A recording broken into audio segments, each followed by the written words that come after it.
Tonton video ini sampai selesai agar Anda tidak gagal paham.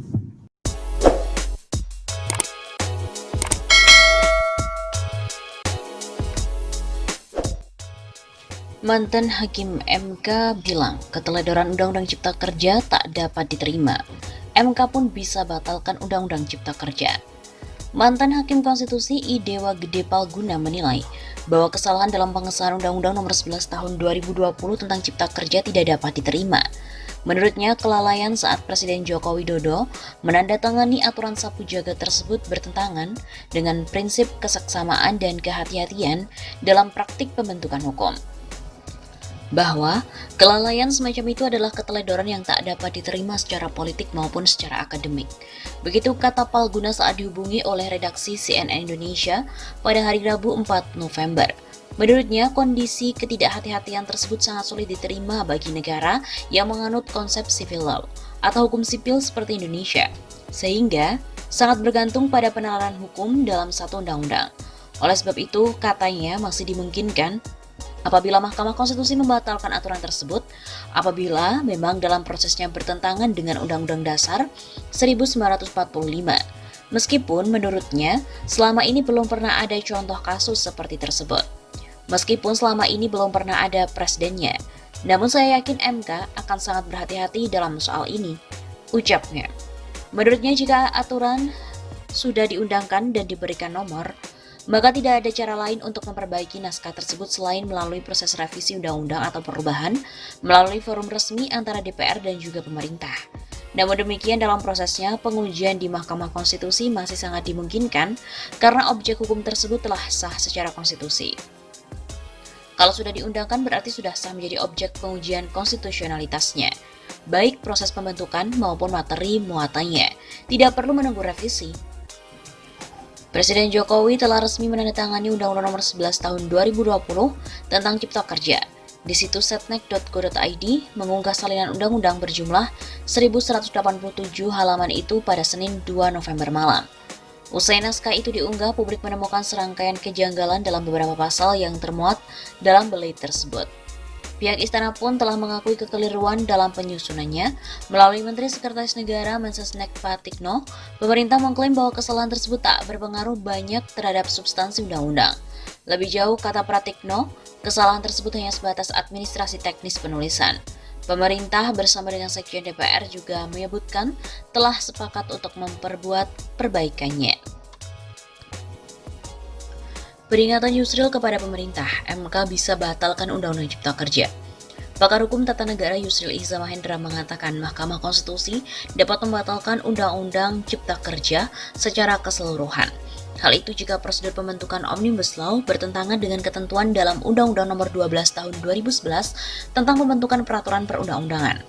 Dalam hal ini, ia mengingatkan kepada pemerintah dan DPR harus hati-hati, serta argumentatif mempertahankan prosedur dalam proses pembentukan Undang-Undang Cipta Kerja yang menggunakan cara omnibus itu.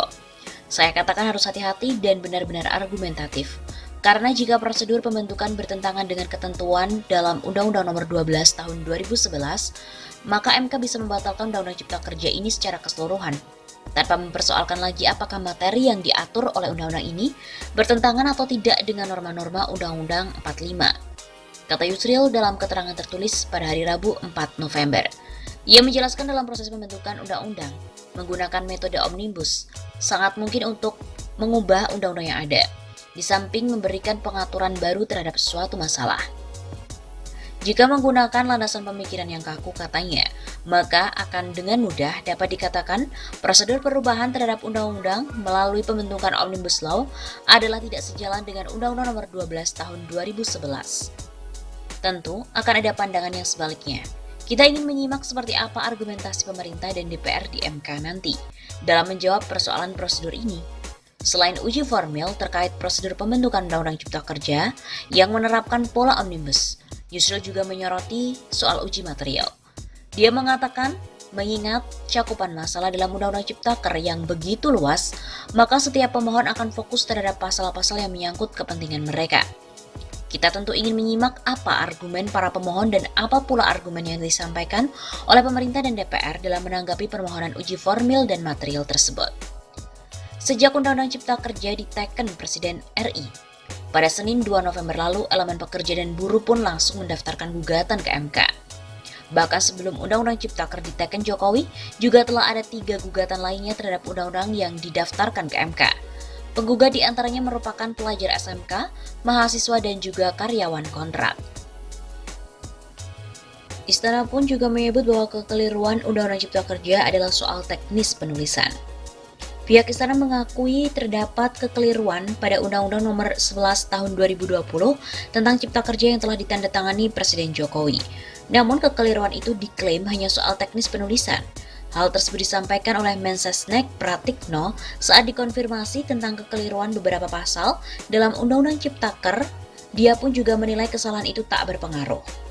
Hari ini, mereka menemukan kekeliruan teknis penulisan dalam Undang-Undang Nomor 11 Tahun 2020 tentang Cipta Kerja. Namun kekeliruan tersebut bersifat teknis administratif sehingga tidak berpengaruh pada implementasi Undang-Undang Cipta Kerja. Terkait kekeliruan itu, Pratikno mengatakan Kemensetnek telah menyampaikan kepada Sekretaris Jenderal DPR untuk diperbaiki dan disepakati perbaikannya. Sementara itu, pakar hukum tata negara Bivitri Susanti menilai kejanggalan sejumlah pasal menunjukkan proses pembuatan Undang-Undang Cipta Kerja yang ugal-ugalan. Bahkan ia berpendapat undang-undang itu dapat dibatalkan. Sedikitnya ada 3 pasal yang dianggap janggal berdasarkan catatan CNN Indonesia. Pertama, pasal 6 di bab 3 peningkatan ekosistem investasi dan kegiatan berusaha. Selain itu, 2 ayat di pasal 5 serupa dengan pasal 4. Dua-duanya juga sama-sama mencantumkan 10 ruang lingkup Undang-Undang Cipta Kerja. Pasal janggal lainnya yaitu pasal 151 di bab 9 kawasan ekonomi. Pasal itu mengatur soal lokasi kawasan perdagangan bebas dan pelabuhan bebas. Permasalahan pasal ini juga terkait rujukan pasal sebelumnya. Pasal 151 ayat 1 merujuk pada pasal 141 huruf B yang bahkan tak ada dalam naskah undang-undang itu. Ada pula pasal 175 yang mengubah pasal 53 ayat 5 Undang-Undang Nomor 3 Tahun 2014 tentang Administrasi Pemerintahan. Pasal 53 Undang-Undang Administrasi Pemerintahan secara umum mengatur soal batas waktu kewajiban pemerintah menindaklanjuti permohonan. Di ayat 4 ada aturan soal permohonan dikabulkan secara hukum jika pejabat pemerintahan tak menindaklanjutinya hingga batas waktu. Lalu ayat 5 menyebut ketentuan lebih lanjut diatur lewat peraturan presiden, akan tetapi ayat itu salah merujuk pada ayat sebelumnya.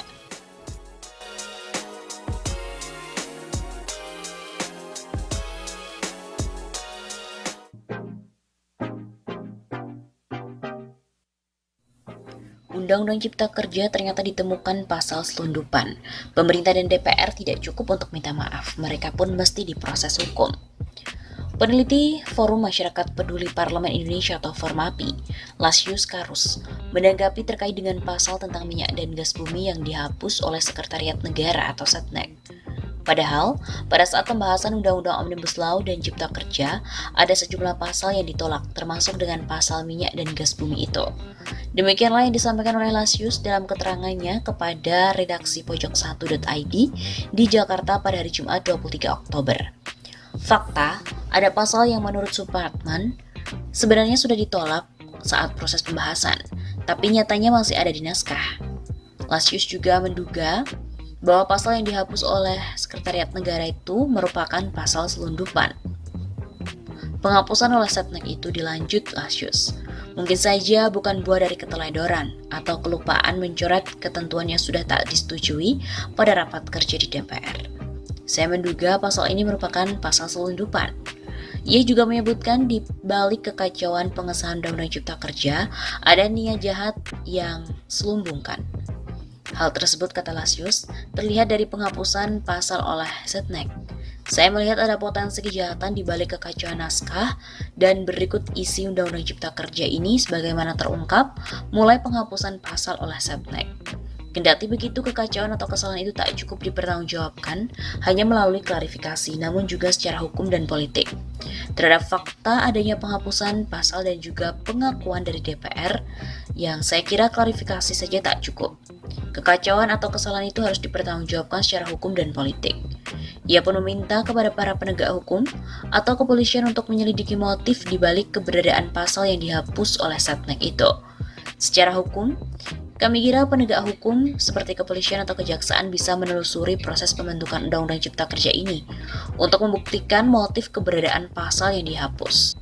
Sebelumnya, Ketua Balek Badan Legislasi DPR RI, Supratman Andi Aktas, juga mengangkat bahwa seputar pasal terkait dengan Omnibus Law, yaitu minyak dan gas bumi yang hilang dari draft Undang-Undang Cipta Kerja terbaru yang sudah dipegang oleh pemerintah. Menurutnya, pasal 46 Undang-Undang Nomor 2 Tahun 2001 tentang minyak dan gas bumi itu memang seharusnya dihapus dari Undang-Undang Cipta Kerja karena terkait tugas Badan Pengatur Hilir atau BPH Migas.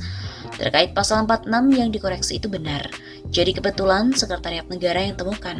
Jadi itu seharusnya memang dihapus, karena itu terkait dengan tugas BPH Migas. Begitu kata Supratman kepada wartawan saat dikonfirmasi pada hari Kamis 22 Oktober.